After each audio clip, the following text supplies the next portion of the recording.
Good morning, and welcome to Connections Radio Show, where we talk about ideas that matter. We also talk about fun things to do. And having it be the holidays, I bet you all are looking at what are some fun restaurants to go to and how are you going to spend your holidays. Well, I've got a wonderful person here to talk to us about things that are happening in the restaurant area.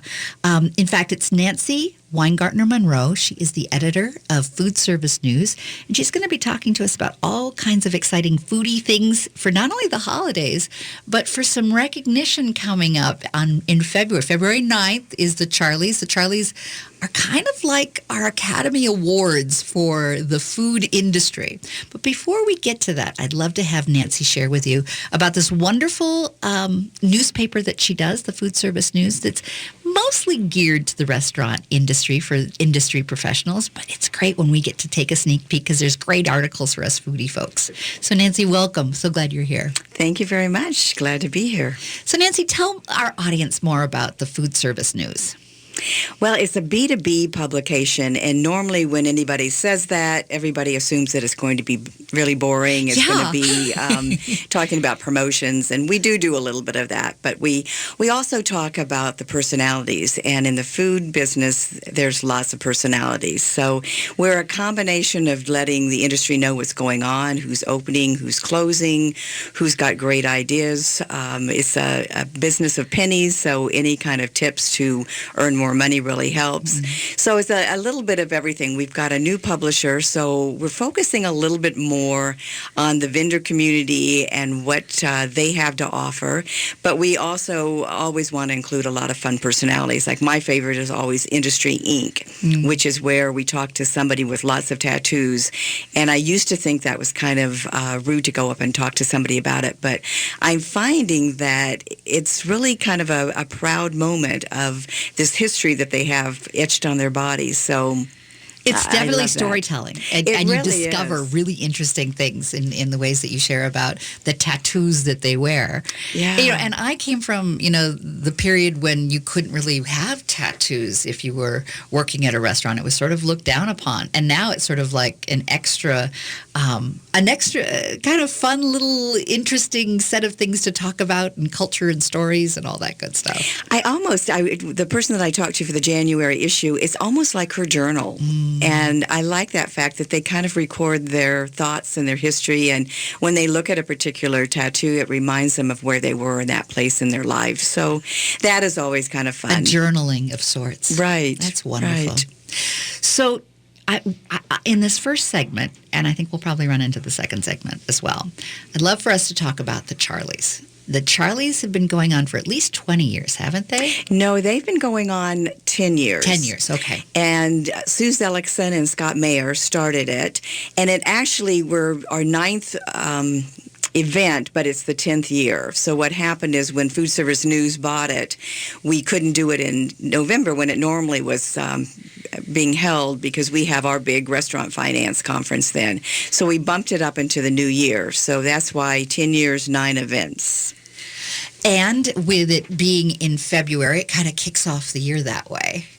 It does, and I just understand that we actually have it on the same night as the actual Academy Awards. Oh. So I guess we're going to have our version, and then they can go home and watch the movie version of it. So how do people vote for this?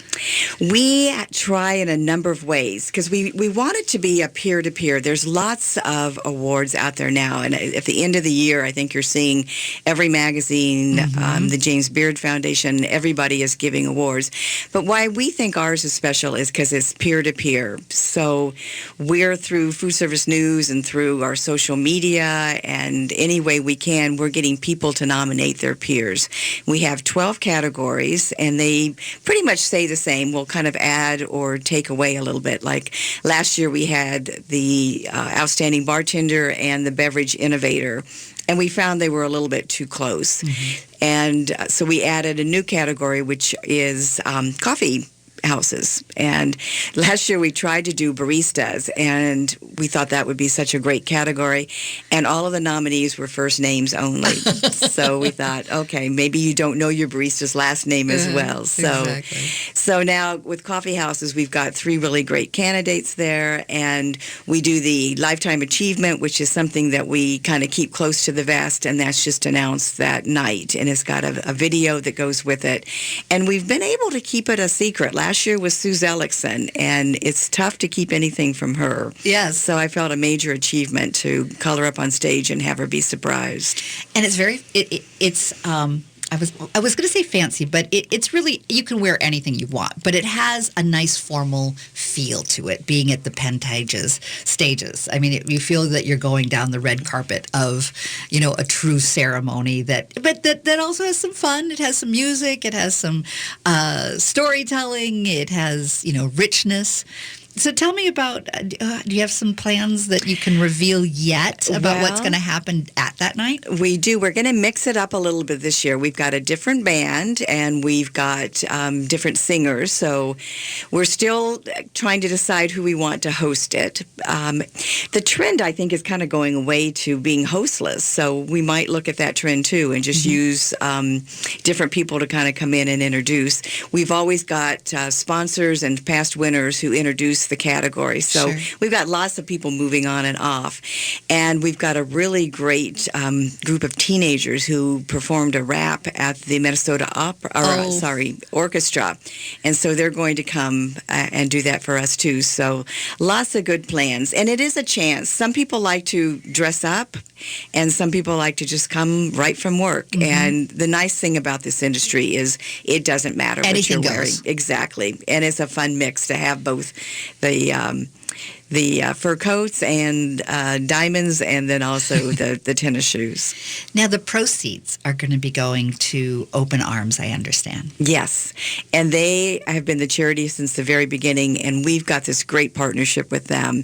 We go and volunteer and help pack meals, and I love their story. And in the beginning, a couple of years ago, we promoted it much more than we do now, but yes, that they do meals for people that are suffering from life-threatening illnesses. And it's also for the caregivers. They just do wonderful work. They've got all sorts of different meals for every type of special needs. Exactly. Yeah. So, well, they're a good group, and it's a nice way to promote what they do as well as give back. So if folks wanted to come to the Charlies, how much is it? It's $30, and tickets you can go through our website, which is foodservicenews.net, or you can go to the box office itself, and there's Ticketron as part of it. But you can also call our offices or email us, and we will be happy to set aside some tickets and get those to you. Well, I've gone to the page that shows the 2020 finalists for the Charlies Awards, so you can get to that by going to foodservicenews.net, and then there's a little place that shows the 2020 finalists. And I'd love to go through the categories. We're not going to get through all of them in this segment, but I'm sure by the next segment we'll get through most of them. So you've got outstanding service. And tell me, what are the criteria that you look for when it comes to outstanding service? Well, service is one of the most important things that you can have in a restaurant. I mean, food is very important, but if you don't feel welcome, then you're not going to come back. And so we want to honor somebody that is doing just a really great job of making guests feel welcome and extending that hospitality. It's funny because sometimes it's said it's making you feel like you're dining at home, and depending on what kind of family you have, sometimes that might not be the best thing. They make you feel like you belong. Exactly. And I think and they're happy that you're there. Yeah, yeah. So the folks that you have as finalists are the Good Day Cafe, and Good Day is right over on Wayzata Boulevard in St. Louis Park area. The Nighthawks Diner and Bar. Tell me where that is. You know what? I should have probably written down exactly where they are. That is on Eat Street, but I'm probably not going to be real good with all these things. But no worries. But it is on Eat Street in Minneapolis, and it's a really fun restaurant. And what I thought was really unique about the way they approached this is that they sent us the bio and the picture of one of their servers, who I actually had known him from when I used to go to a bar kind of in our neighborhood, and so it was kind of fun to see him. And he told his personal story of how he approaches hospitality. So that was really, really fun to see how they approached it. Can you share a little bit about what was meaningful for him in hospitality? I'm going to let you get the January issue. Oh, okay. You're going to tease me with it. Tease me. See his story. I will. But I will, at least because it has been announced, at least let folks know what other restaurants have been nominated. The last restaurant under Outstanding Service is the Tria Restaurant and Bar. And it is out kind of in the Woodbury area. And it's part of Morrissey Hospitality. And it is a really great restaurant. I haven't been there lately, but I know before when I went there, I was always impressed with the service and the hospitality. And again, I think it is that welcoming personality that you want to have the servers, everybody happy to work there, which is another reason if your servers are happy, that usually means that management is being good to them. In our next segment, we'll talk a little bit more about the Outstanding Restaurateur. And in this one, it says that not all the magic happens in the kitchen. This is for the category for the owner of the restaurant with at least 5 years in the industry, who excels at running a restaurant, keeping it profitable, as well as relevant, and who is an influencer in the community. You've really packed it in there for that. That's a high bar for all the things that you expect. Well, and there's a lot of people who qualify for this because we take a really large list from nominations and we narrow it down. We have the former winners and nominees come and vote again, and then we open it up again a third time this time because we're trying to be as transparent as we can about this. So it's really tough to narrow it down, and we have, I think, 3 really great so you're going to have to stay tuned and listen in our next segment for what restaurants are being nominated for that. So thanks for listening to Connections Radio Show here on AM 950, the progressive voice of Minnesota.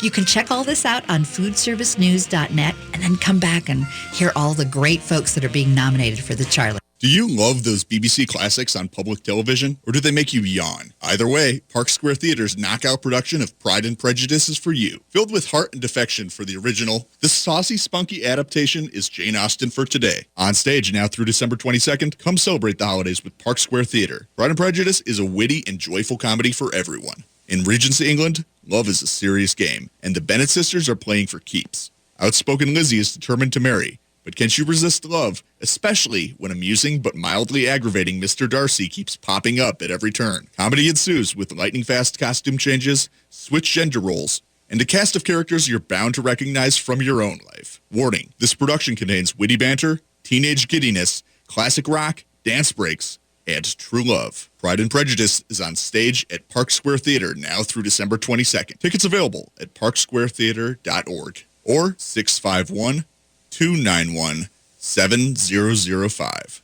This is Chad, owner of AM 950. Our station has worked with Barbara from WYSIWYG Web Design for years on everything from logo to print design, and especially for developing our website. She does great work and is great to work with, listening to what our goals and design ideas were while offering new, innovative ideas to create the website we are proud of today. Barbara made sure she understood our station, our goals, and our mission before she started working on our site and made suggestions to help control the cost. Plus, she's friendly, which set us at ease.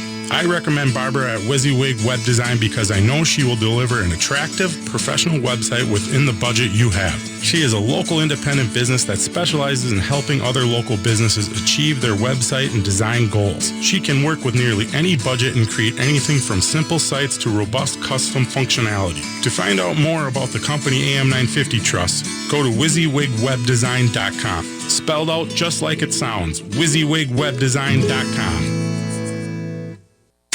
This is New Beginnings, hosted by award-winning broadcaster and speaker Freddie Bell. Freddie, this generation of the baby boomers, people are living longer, so the baby boomers are taking care of elderly parents. Let's talk about your health, and specifically, let's talk about Medicare. Our show features the concerns of America's 78 million baby boomers in employment, finance, health and nutrition, and even entertainment. Join us for New Beginnings, Saturday mornings at 11, brought to you in part by Vision Loss Resources. promoting happiness through health and helping out. That's Cocoa Bee and Nut grain-free granola. Cocoa Bee and Nut is a locally made, gluten-free, grain-free granola that anyone can incorporate into their day, be it breakfast, lunch, dinner, or a snack. Our hearty blend of nuts and seeds mixed with honey, coconut oil, and healthy spices will make your taste buds tap dance, and your heart will be happy knowing you've helped someone out. Yes, Cocoa Bee and Nut donates 10% of all sales to charity. For more information or to buy, visit cocoabeeandnut.com. Welcome back to Connections Radio Show. I'm Lori Fitz, your host, and today I have Nancy Weingartner Monroe, who is a guest from Food Service News. She is the editor. She has been with Food Service News in the company for over 20 years and knows about foodie stuff in the Twin Cities. And what better time to be talking about foodie stuff than around the holidays? But we also have something exciting to share with you, if you weren't with us in our first segment, about a wonderful award ceremony that will be celebrated in February. February 9th will be the Charlie's Award. And we are talking about all the great folks that are being nominated and considered for the Charlie's Awards. So welcome. I'm so glad that you're here today. Thank you. I appreciate it. I was looking down at my copy and completely missed that cue. No. All is good. All is good. So in our last segment, we were talking about the outstanding service, and we had mentioned the Good Day Cafe, Nighthawks Diner and Bar, Tria Restaurant and Bar. Now we're on to the outstanding restaurateur. This is the person or the owner that has at least 5 years experience, runs the restaurant, keeps it profitable, and who gives back to the community. And the three that have listed here is Stephanie Shimp and David Burley of the Blue Plate Restaurant Company. We have Lake Durham and David Benowitz of Craft and Crew Hospitality, and Patty Soskin of Yum Kitchen and Bakery. And I love all of those.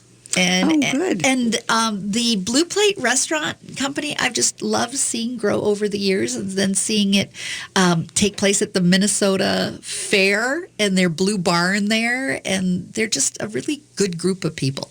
That's when you know you've made it, right? Yeah. When you actually go to the fair and have a booth there. So. Absolutely. Yes, and I think David has worked a lot with the Minnesota Restaurant Association, and they're just a great combination of skill sets that they bring to the table with that, and the restaurants are very varied, and yet there's kind of a theme when you go in one. You kind of realize that that's where you are. So they are very impressive.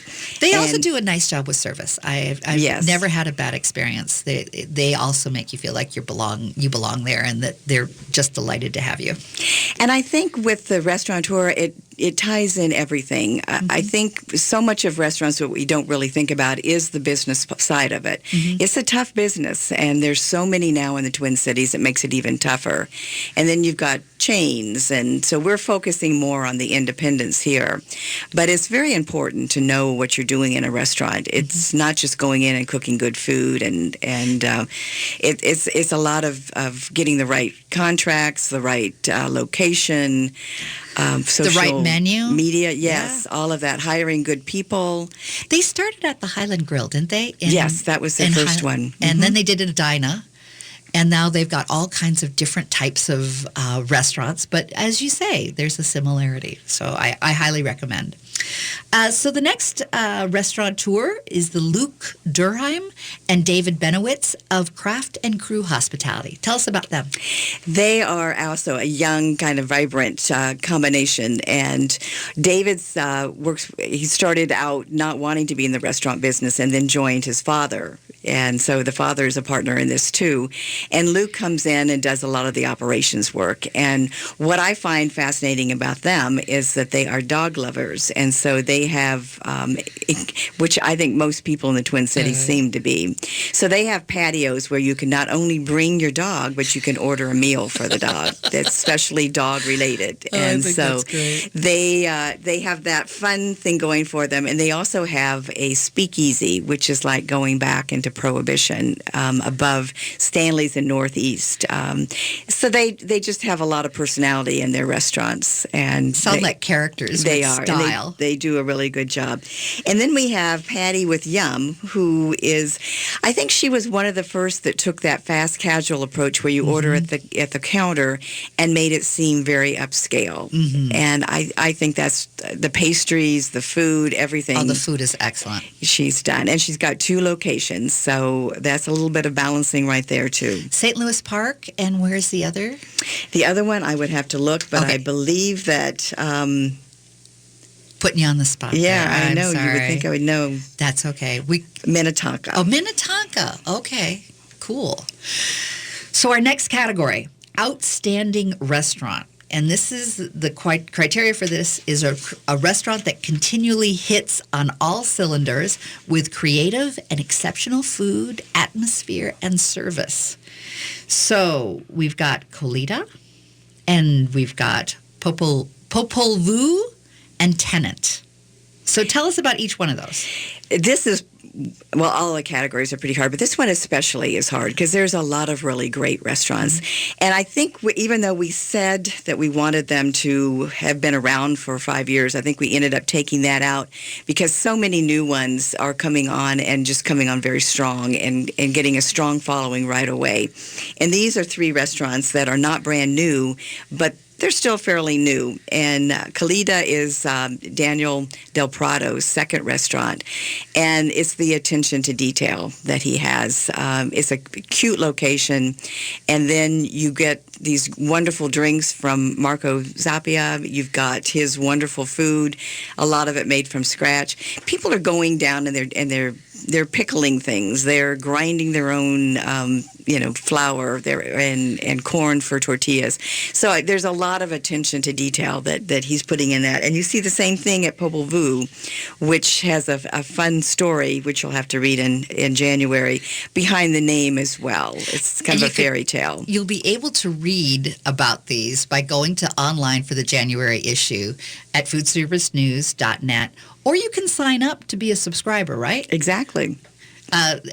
I'm just putting my 2 cents worth in because I am looking forward to January. And so he's got sort of a magical, how the name is sort of a magical. Right, yeah. All right. So it's a first-time restaurateur, but a lot of experience in the business, which I think you're finding that to be pretty prevalent now. And they've got a fast casual side in Centro and then this formal dining in Popol Vuh, and it's just a wonderful experience. Good, deep flavors in the food, layered flavors, very good. And then Tenant is another interesting restaurant. It's owned by 2 chefs, and they took over the old Piccolo space, and they had worked there. And they have a different approach. It's kind of almost like a subscription. So you go online and you pay and reserve your spot, and then if you don't show up for your reservation, then you have a fee that you pay. Good idea. It is a very good idea because they have limited seats and they need to make sure that people are showing up. You sit at a counter or there's a few tables back there, and the chefs cook and bring out and serve the food to you. And it's a prefix, so you aren't ordering anything off a menu. You've got a menu already decided for you. But the food is wonderful. The experience is wonderful. But I think in the article I say that they are the most modest, reluctant chefs out there. They really don't like publicity. So I was actually kind of thrilled that they agreed to send us some information, which I hope means they'll show up and be in the audience. But it's a wonderful, and I know I was trying to get a reservation. I think I had to wait like a month and a half before I could get in. So it's a very popular restaurant. So once you become a subscriber, then do you get updates and whatnot? Well, subscriber is probably the wrong word. I think when I said that, what I meant is it's like pre-ordering something. Got it. Sorry. I got so it. it's not really a membership, but you put a little skin in the game. Sure. You don't commit. They ask for commitment. Exactly. It's not just, this would be nice if you show up. You're Yes. committed to it. Got it.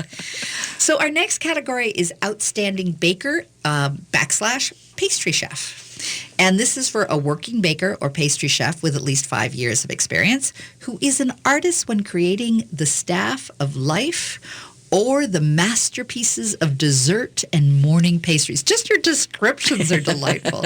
So tell us about our outstanding baker and pastry chef contestants.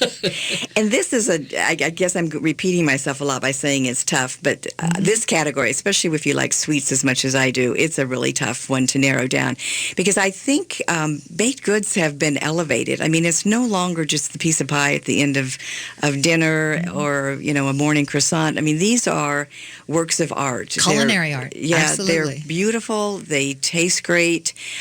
And so, again, tough to decide. So we have Katie Elsing of the Lynn Hall, and that is kind of on my way. So I end up eating a lot of her pastries. and again, they in the case they are so beautiful to look at. You almost feel like you shouldn't, but they are too good to pass up. And she's fun. She's a fun person, very creative, and I'm looking forward to seeing her there. We have somebody that is new, and his name, I hope I'm pronouncing it right, is Mark Hugh. Do you think that's right? I think that's how I would have pronounced it. And he does Patisserie Paris? Yes, and he is from France. And so that is one place I've had on my list. I haven't had a chance to do that, but looking at his promotional materials, his stuff is beautiful. And I think, again, that is the stressing. It's the French. It's very traditional. Again, wonderful pastries. And that is in St. Paul. I remember when I went to Paris and I tasted bread in Paris, it was like, I am spoiled now. I will never be able to appreciate bread unless it tastes like the bread from Paris. So I'm going to have to go and see if he captures the Parisian bread. That's right. Well, and I think a lot of times we don't realize this, that other places don't use as much sugar. Mm-hmm. And so you would assume that they aren't as sweet, but they're using other flavors and enhancements and naturalness that you really get to taste the flour. Yes. It tasted like bread for the first time, and it sounded silly, but like, oh, this is what bread should taste like. And then our third one is Steve Horton, and he founded Rustica Bakery. And what I find interesting about him now, he's got another chapter in his story, and he is at Baker's Field, which is at the Food Hall in Northeast Minneapolis, and doing really innovative things over there. He's grinding flour. He's using, I almost said hysterical, but it's historical grains and things that have been around and not tampered with. And I think a lot of times the bread that we get in stores has so many preservatives and has been handled so many different ways that we don't really appreciate how wonderful it is to go back to these naturalness of grains that haven't been tampered with. So he's kind of more on our baker side. The other two are more on our pastry chef side. And with that, we're going to have to wait till next segment to hear about the outstanding chef, a rising star, and some other outstanding folks in the food service restaurant business. So stay with us. I'm sure you're learning just as I am about some cool places that you're putting on your holiday list or maybe New Year list of things to do and places to go and things to taste. So stay with us here on AM 950, the progressive voice of Minnesota on Connections Radio Show. I'm Peter Ratcliffe from the Eastside Freedom Library, and I'd like to tell you about an historic place on Payne Avenue. Brunson's Pub is a place where history and passion are a part of every detail, starting with the menu. The Payne Phelan neighborhood arose from Dakota people who lived here for hundreds of years, and pioneering immigrant communities, Irish, Swedes, German, and Italians, who made the East Side their home. More recently, waves of new residents from Asia, Latin America, and Africa continue the rich immigrant history and are revitalizing the community's cultural life and economy. Come experience Brunson's Pub at 956 Payne Avenue and grab a discounted gift card when you mention that you're an AM 950 listener or a supporter of the Eastside Freedom Library. Be sure to check out brunsonspub.com. I'm Connie Bjork, co-host of Awakened Living Infusion radio show. Join Michelle Kitzmiller and I as we focus on all aspects of health, wellness, spirituality, and growth from a mind, body, spirit, emotion perspective. On the Awakened Living radio show, we will discuss stress, self-care, fear, happiness, beliefs, communication, joy, pain, trauma, and more. Join us for the Awakened Living Infusion radio show Saturdays at 10 a.m. Let us share with you ways to infuse vitality into life. Hackers, ransomware, security breaches. As I speak, cyber criminals are stepping up their attacks on businesses like yours. Hi, Mark Sommerfeld of Rymark. Rymark has the expertise and experience necessary to navigate your company to safe water. We launch our process with a network security assessment. We'll uncover the hidden threats to your business and provide you with a map to peace of mind. And it's free. Call 651-328-8900 or go to rymarkit.com to schedule your free security assessment today. Hello, my name is Michael Dardis. I want to share with you the excitement I'm receiving from the readers of my novel, The Dark Side of the Sun. It's been described as an action-packed crossword puzzle that eventually comes together, revealing a real mystery that could have changed the course of World War II. The novel is a work of historical fiction covering 40 years of struggles by 6 families across parts of 5 continents. They are ordinary people in extraordinary times. It is about relationships. They make difficult decisions to survive and maintain their love for each other and their country. You can follow the continuing story at michaeldardis.com. The novel's received many 5-star reviews from Goodreads and Amazon. The Dark Side of the Sun can be purchased at michaeldardis.com, Amazon, and you can buy an autographed copy through itascabooks.com. It is an outstanding holiday gift. With your AM 950 weather, this is Eric Nelson. Today will be sunny with a high of 41, and tonight, partly cloudy with a low around 29. Sunday, sunny with a high of 43 and a low of 29. Monday, cloudy with a high of 38 and a low of 29, while Tuesday will be cloudy with a high of 37 and a low around 27. Remember to shop local with one of AM 950's advertisers for the holidays, featuring everything from wellness, restaurants, and much more. It's a great way to support not only AM 950, but the local businesses and shops. For a full list of advertisers, go to am950radio.com.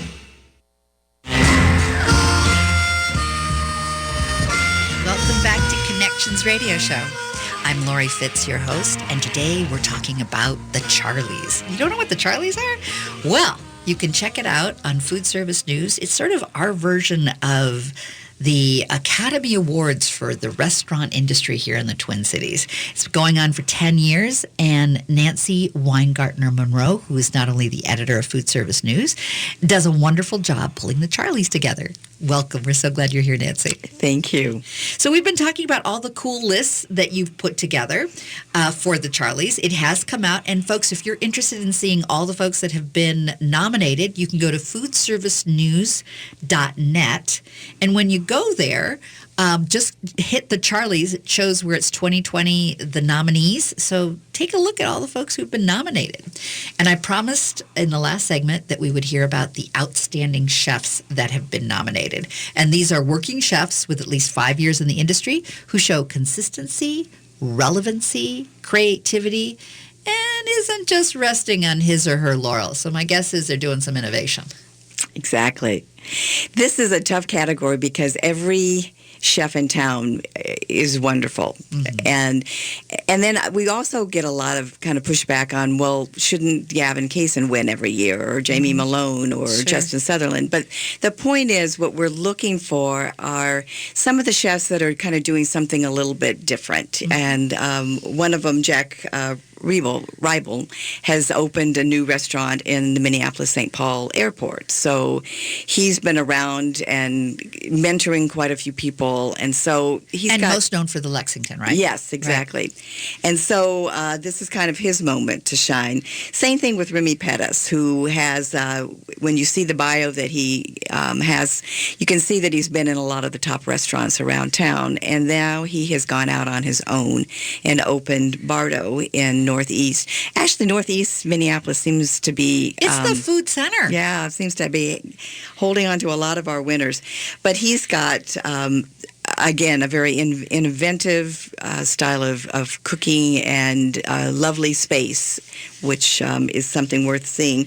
And then we have Via Vang, who was born in a refugees camp in Thailand, and he is doing a kind of a video podcast talking to different people. And what I find really special about him is that he is really focused on his roots and his ancestors and cooking, and it's a style, among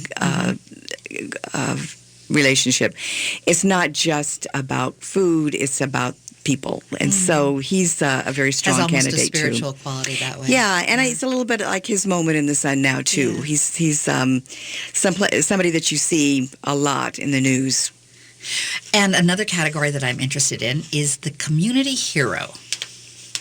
And for community heroes, this is he or she who uses their skills and platform to better the community, either through charitable acts or mentorship. I love this category because this is one thing about the food service community that I love, is that they are so generous with their time and their resources. And we've gotten a couple of new people in, and one of them is Emily Hunt Turner, who's actually a civil rights attorney. And she started All Square, which is a nonprofit that it's a gourmet toasted cheese sandwich restaurant. But then she hires a lot of and I always want to make sure I get this right. I want to say not former felons, but I think there's actually sometimes they're called fair chance or second chance. Yeah, or formerly incarcerated individuals, I think is another way of saying it. And she's helping them get back on their feet, because as we all know, when you come out of prison, a lot of times there aren't a lot of opportunities. And this is teaching you not only a skill. She said she doesn't want them all to go out and be cooks, but she wants them to have that experience of working with other people. And build their resume. Exactly. And then they also have some training and counseling that they do. Get a reference, be able to have someone say, I've worked with this person. Oh, I think that's wonderful. So I love that thing. And then Kathy Mays is helping to alleviate hunger. And alleviating hunger is a really big thing in the Twin Cities. We've got a number of different organizations that work on this one. She is with Loaves and Fishes, and they are doing some really great work. And she's kind of was challenged to be innovative about the way she goes about doing this. And sometimes when you have a lot of people in the same space, it's tough because you're doing the same ask for everybody. And so her work has been really something to be proud of and something to look forward to. And then we have Jackie Berglund of Finnegan's, and 100% of their profits go back into the same thing of hunger and fresh fruit and vegetables. And they've built this wonderful, beautiful brew house in downtown Minneapolis. In fact, we had the Charlie's kickoff there.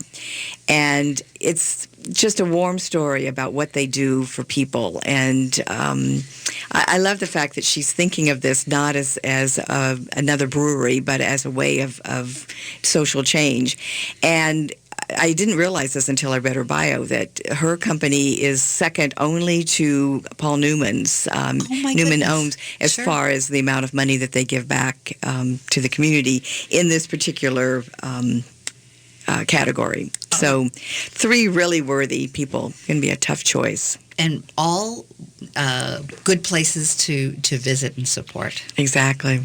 So Hidden Gem. Hidden Gem is a fun category. It's an out-of-the-box restaurant, food truck, or catering service that often flies under the radar of the mainstream media, but is a favorite with the neighborhood or foodie fans.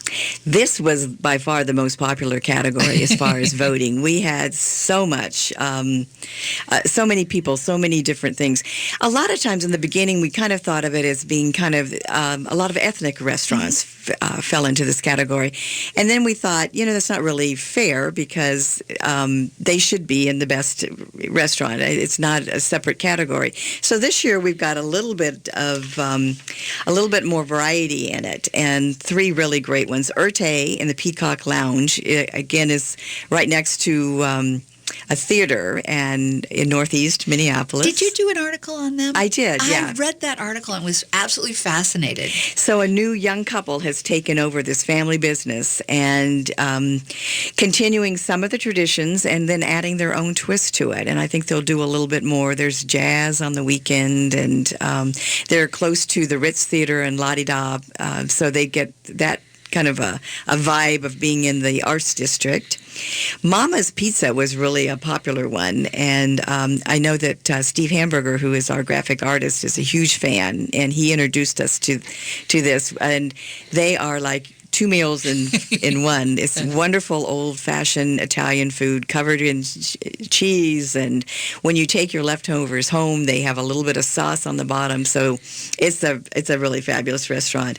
And Victor's 1959 Cafe, again, is a ethnic restaurant with a lot of heart. And you're in Cuba. You are. It throws you back. And I love the graffiti. The graffiti is everywhere, and it's so much fun to see. And it actually becomes an art and the food expression. is excellent. Yeah. And when you go there on Saturdays, you don't mind the wait. You can all just kind of go in there. It's a nice, cozy place, and the food is just out of this world.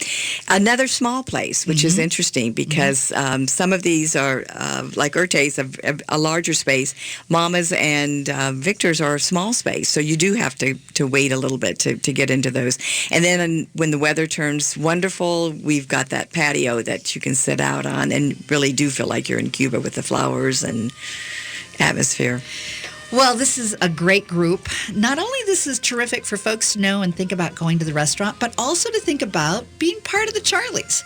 And if you'd like to attend and see the nominees figure out, it's announced who wins in each category. It is great fun. I have been, and I absolutely adore it. You can go to foodservicenews.net, and you can buy your ticket through there, right, Nancy?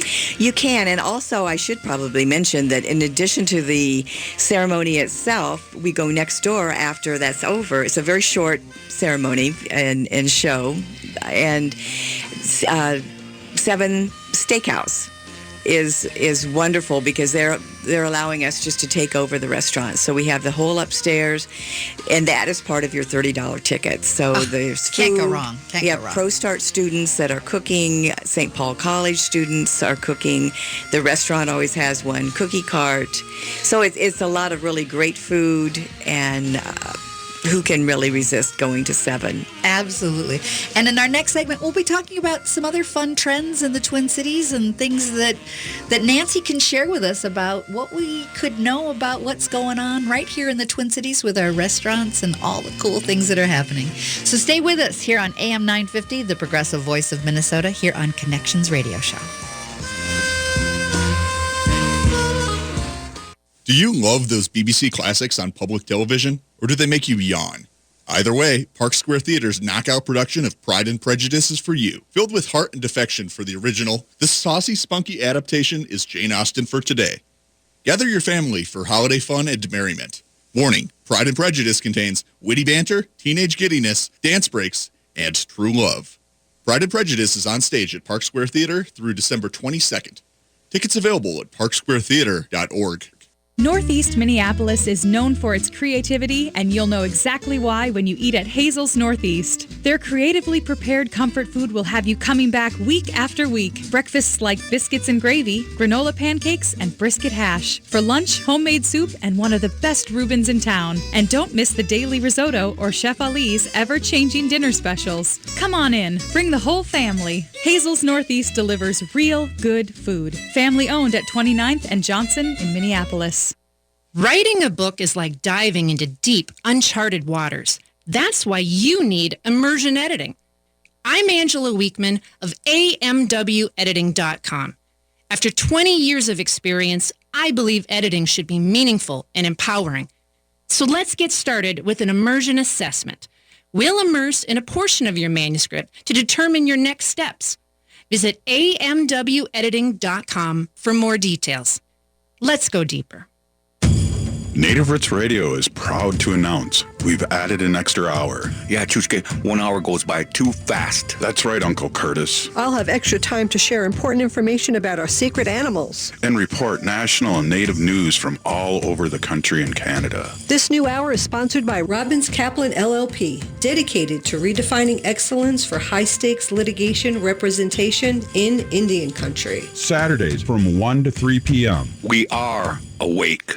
I'm Peter Ratcliffe from the Eastside Freedom Library, and I'd like to tell you about an historic place on Payne Avenue, Brunson's Pub. Experience history and passion through the delicious menu, reflecting the East Side's diversity. The choices are limitless: salads, sandwiches, burgers, and shareable plates. Visit Brunson's Pub at 956 Payne Avenue and grab a discounted gift card when you mention that you're an AM 950 listener or a supporter of the Eastside Freedom Library. Be sure to check out brunsonspub.com. Promoting happiness through health and helping out. That's Cocoa Bee and Nut grain-free granola. Cocoa Bee and Nut is a locally made gluten-free grain-free granola that anyone can incorporate into their day, be it breakfast, lunch, dinner, or a snack. Our hearty blend of nuts and seeds mixed with honey, coconut oil, and healthy spices will make your taste buds tap dance, and your heart will be happy knowing you've helped someone out.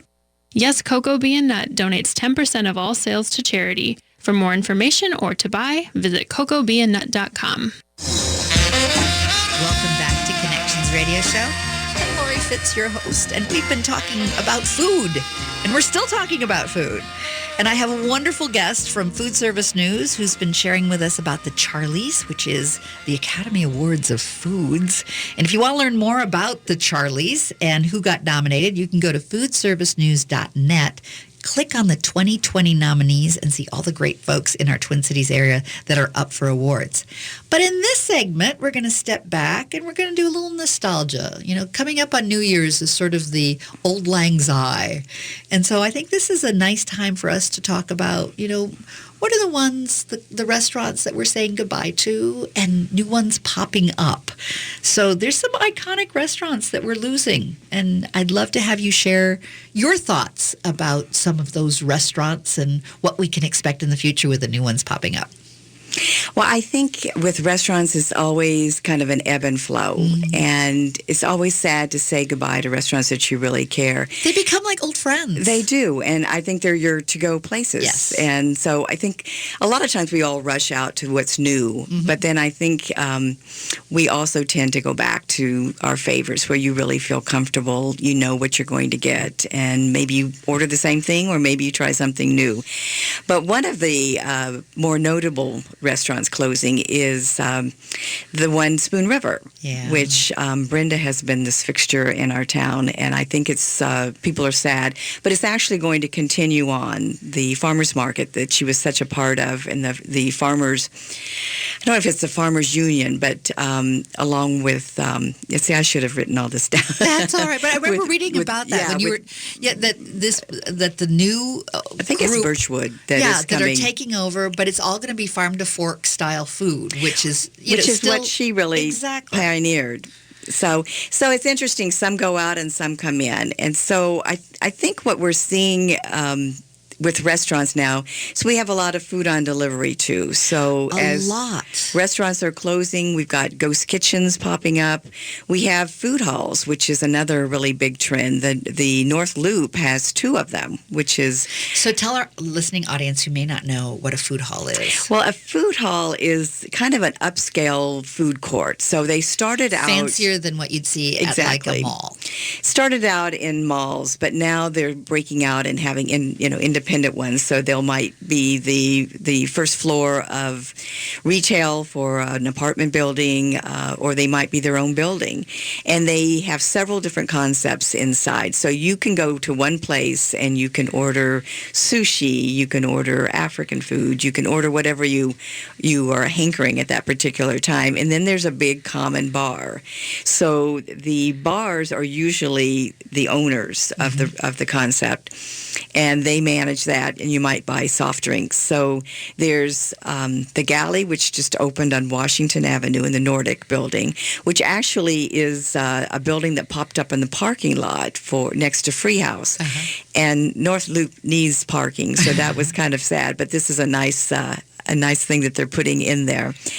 And it has 4 concepts, and it's kind of an incubator. So the concepts are new, and they have a chance to kind of blossom with some help from the galley staff. Which makes so much sense. It's tough to open a restaurant. You can be starry-eyed about starting a restaurant, but you really need some guidance because there's some business skills you need to have in being able to be successful.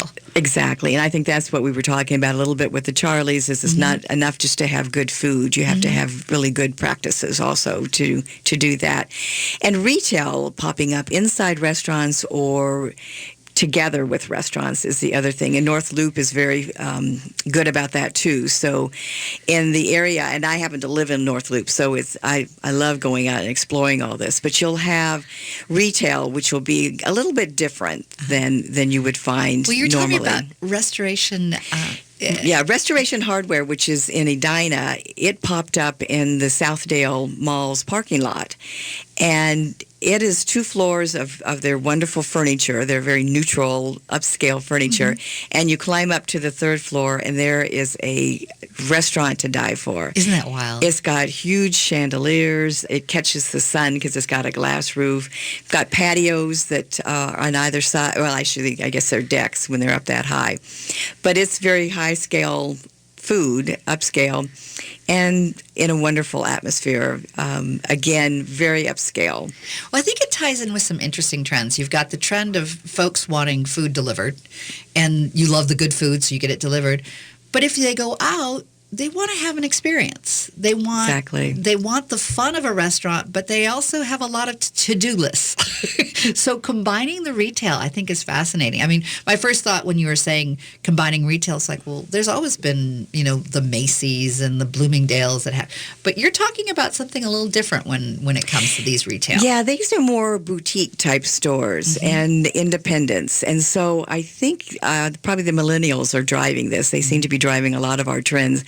And I think, again, it's that it's just a different feeling. It's not like going to Macy's and having lunch. It's walking entrepreneurial almost. That they've got a niche style of this is the retail, and I think it sounds fascinating. Going into different doors, and even in something like a Hy-Vee now, they have a full sit-down restaurant, and they're finding that people like to come out and have a drink. They have, I think it's something like 32 beers on tap. Now, who would have ever thought that you could go in and have a whiskey at a grocery store? I mean, but, why not? Have your whiskey sour and then, Exactly. Go grocery shopping. You might make the grocery shopping experience even more fun. Exactly. And they're set up also then if you want to have fast casual and just, grab something to go home, or they're another little dining room where you can eat. So I think all of this food integration. service, real integration. is just getting very, very innovative, and it's fun to watch. Well, you've seen a lot of changes and trends and whatnot over these last 20 years here in the Twin Cities, and you've really seen it, be a shooting star to become one of the top food cities of both the Twin Cities, both St. Paul and Minneapolis, being featured. You were thinking we might be up in at least the top 5. I'm sure that we must be, and I know that national magazines are starting to follow us and call out some of our chefs and some of our trends, and we've had some that have made the cover of like Food and Wine magazine, or so I think that's a really good trend when people outside your area start to notice you. And I think that's that chef-owned restaurant is a lot of people's dreams. Not everybody is cut out for that. Not everybody wants it. But it seems to be, in the last few years, a huge trend of people opening their own restaurant. And what I'd like to advocate for here in the holiday seasons is have some experiences with your family. We can get so busy and getting wrapped up in wrapping and doing this and that we don't have that time to just sit and relax and enjoy each other. So think about taking your family out to a restaurant and build some memories that way. And there's some great restaurants to consider by going to foodservicenews.net and check out the nominees. My guess is you'll find a great restaurant to celebrate the holidays. Thank you so much. I appreciate being here. Thank you, Nancy. We're so glad that you were here to tell us about the Charlies and about Food Service News, which you can get to at foodservicenews.net. Due to unprecedented corporate media consolidation, roughly 6 corporations now dominate the media. For democracy to work, people need easy access to independent and diverse sources of news and information. I'm Amy Goodman. Join me and Juan Gonzalez as we speak with international journalists, grassroots leaders, peace activists, artists, academics, and independent analysts. Democracy Now! Offers real, independent news and analysis. Catch Democracy Now! every weekday at 2 p.m. on AM 950, the progressive voice of Minnesota. Victor's 1959 Cafe in South Minneapolis is a locally owned and operated restaurant offering traditional Cuban food. Open for breakfast and lunch daily with dinner Tuesday through Saturday. For night shift workers, Victor's even has both a morning and evening happy hour, and Victor's now accepts dinner reservations too. Stop in and try some delicious authentic Cuban cuisine like ropa vieja and seafood paella. Make your reservation and learn more at victors1959cafe.com. Victor's 1959 Cafe, revolutionary Cuban cooking.